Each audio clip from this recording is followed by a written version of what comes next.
Rebonjour à tous. Marie Buteau, je travaille pour les maisons familiales. Peut-être pour commencer un rapide retour de ce que sont les maisons familiales, parce que c'est pas forcément des organisations de formation très connues. Pour vous situer, maison familiale en France, c'est voilà, 431 associations de formation qui forment par alternance, sur un mode d'alternance qu'on dit intégrative, plus de la moitié du temps en dehors de l'école, sur des stages ou des apprentissages. Initialement, les maisons familiales ont été créées en 1937 dans le milieu agricole, et donc elles sont plus particulièrement implantées en milieu rural, et avec un système qui travaille avec l'internat des jeunes, pour la formation initiale en tout cas. Aujourd'hui, à peu près 50 000 jeunes en formation initiale, 11 000 apprentis et 35 000 personnes en formation continue, formation professionnelle continue pour adultes. Voilà pour la présentation. Sur le principe pédagogique, alors vous ne voyez pas forcément le schéma et puis c'est pas l'objet de le commenter, mais quand on dit alternance intégrative, c'est surtout que notre principe, c'est qu'on apprend d'abord par l'expérience. On va en stage pour découvrir, pour se faire son expérience avec un questionnement, et c'est à partir de ce qu'on collecte dans le stage et qu'on met en commun avec ses collègues à l'école qu'on développe des apprentissages. Et donc ça, c'est notre principe pédagogique de base, ce qu'on appelle la pédagogie de l'alternance. Moi, je travaille pour le dispositif national d'outillage pédagogique des maisons familiales, qui est situé à Chaingy, à côté d'Orléans. Pour vous situer, ces maisons familiales, donc 431 en France, sont chacune des associations indépendantes, qui sont fédérées au niveau départemental, puis au niveau régional, puis au niveau national. Il y a un centre de formation nationale des enseignants de maisons familiales, qu'on appelle des moniteurs, qui est situé à Chaingy, à côté d'Orléans, en pleine zone rurale où on n'a pas la fibre. Ce qui est un grand bonheur pour nous. Et donc depuis les années 50, les maisons familiales, comme elles ont une pédagogie particulière, elles ont développé un système d'outillage pédagogique particulier.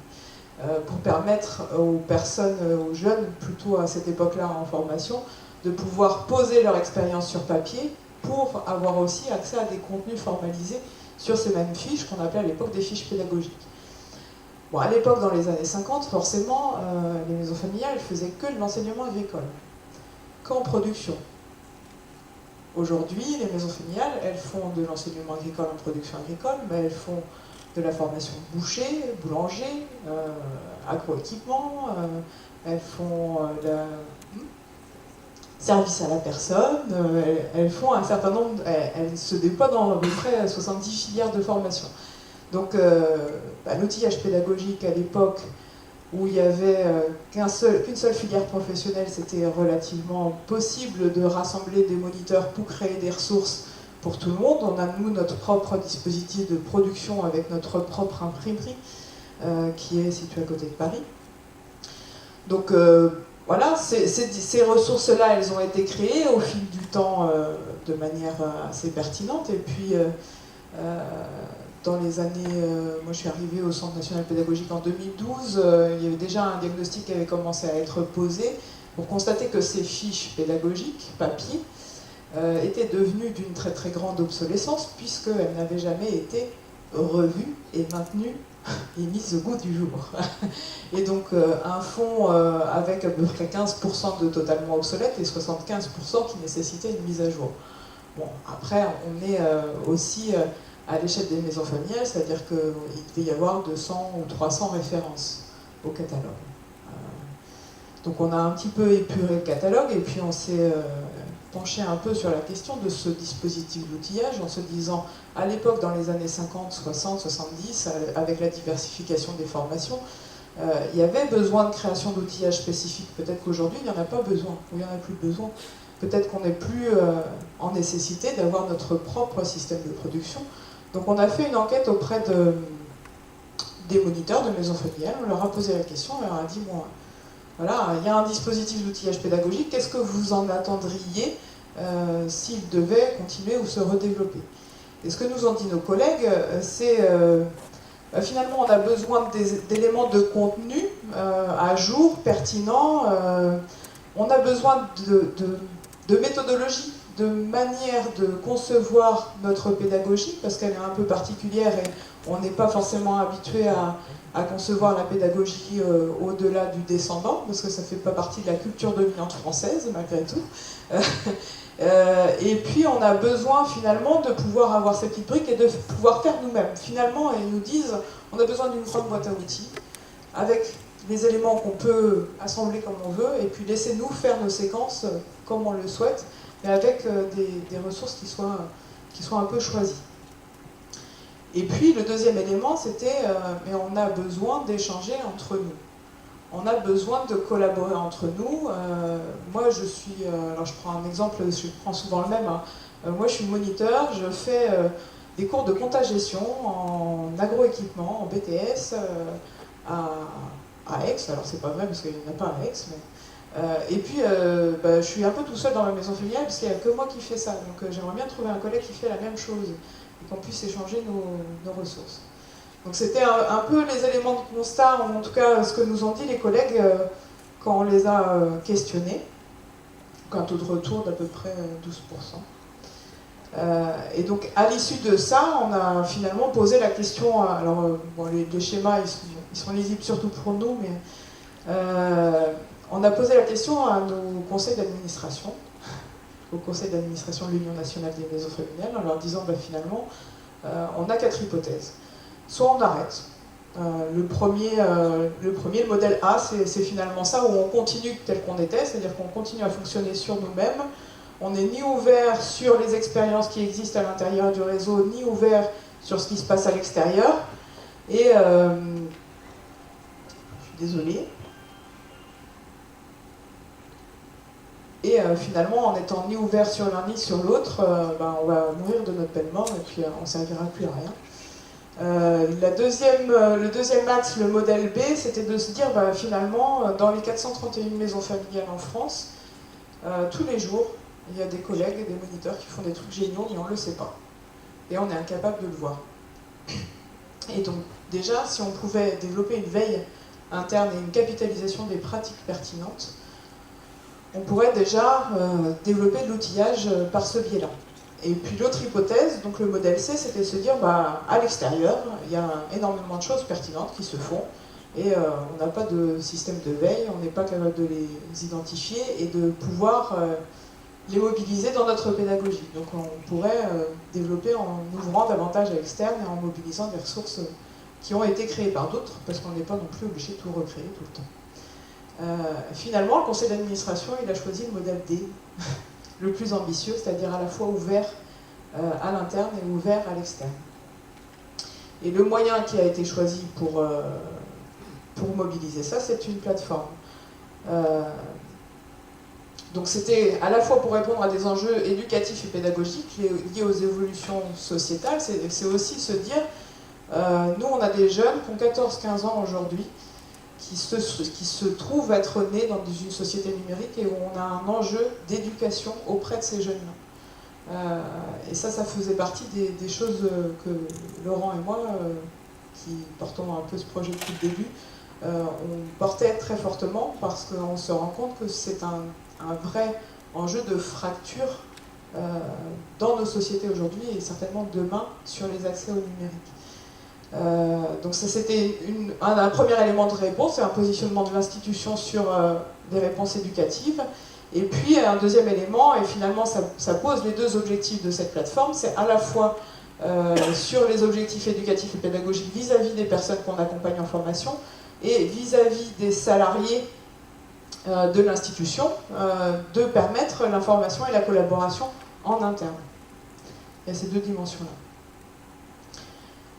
Le choix du support, donc ça c'était en 2015, on a rencontré Christophe en novembre 2015, à peu près je pense, 2014, novembre 2014.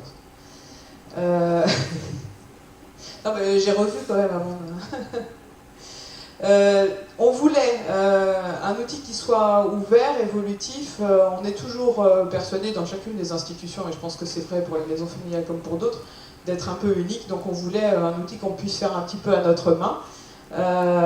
On voulait surtout un outil qui corresponde à nos conceptions pédagogiques et à notre visée à la fois de pouvoir mettre la main à la pâte et de pouvoir partager avec d'autres. Et puis forcément une visée plutôt économique parce qu'on voulait faire le choix de ne pas mettre l'argent dans l'outil, mais plutôt mettre l'argent dans l'accompagnement des personnes pour qu'elles puissent s'en servir du mieux possible. Donc le choix a été fait d'utiliser Clarolène Connect en mars 2015.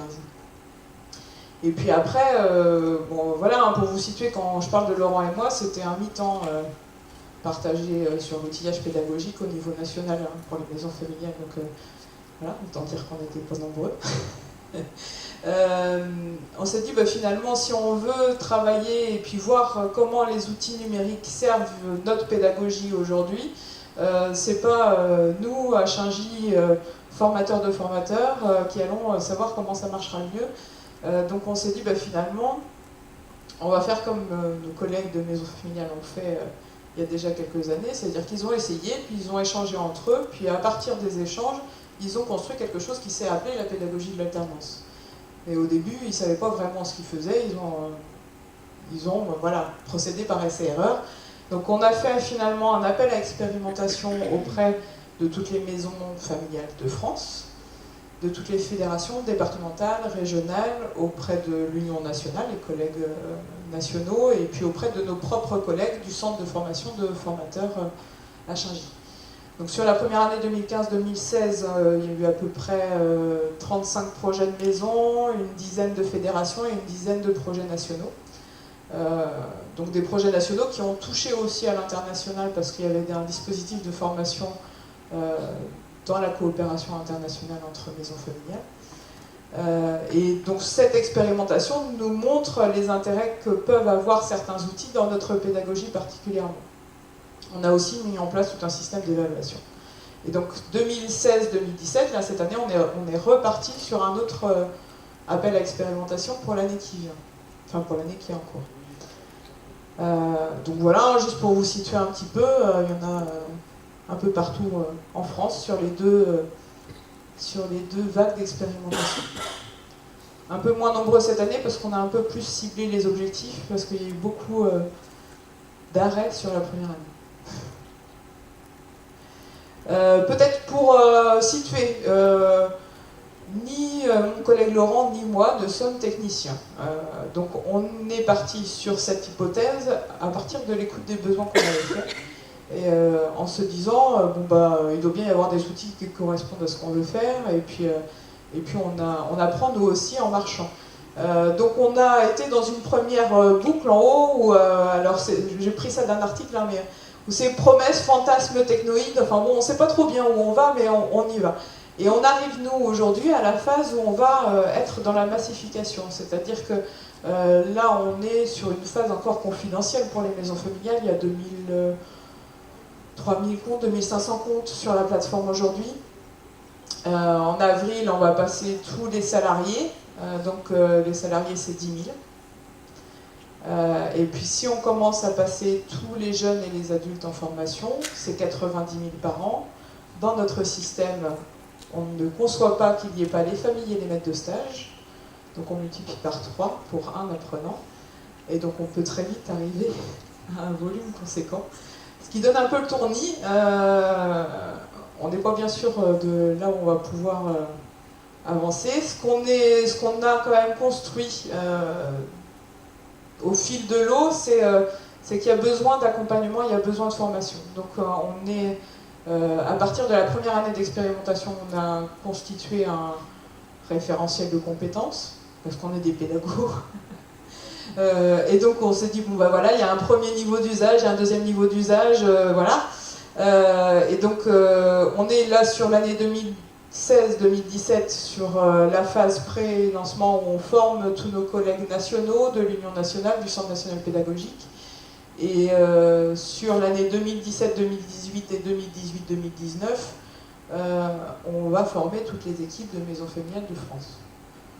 Voilà. Sur un premier niveau d'usage qu'on a identifié, qui est plutôt le niveau de collaboration, recherche d'informations, et puis sur la deuxième année, sur un deuxième niveau d'usage, qui est plutôt usage pédagogique, scénarisation, et usage dans une pédagogie de l'alternance. Voilà, pour faire rapide. Ah, on va essayer. Merci.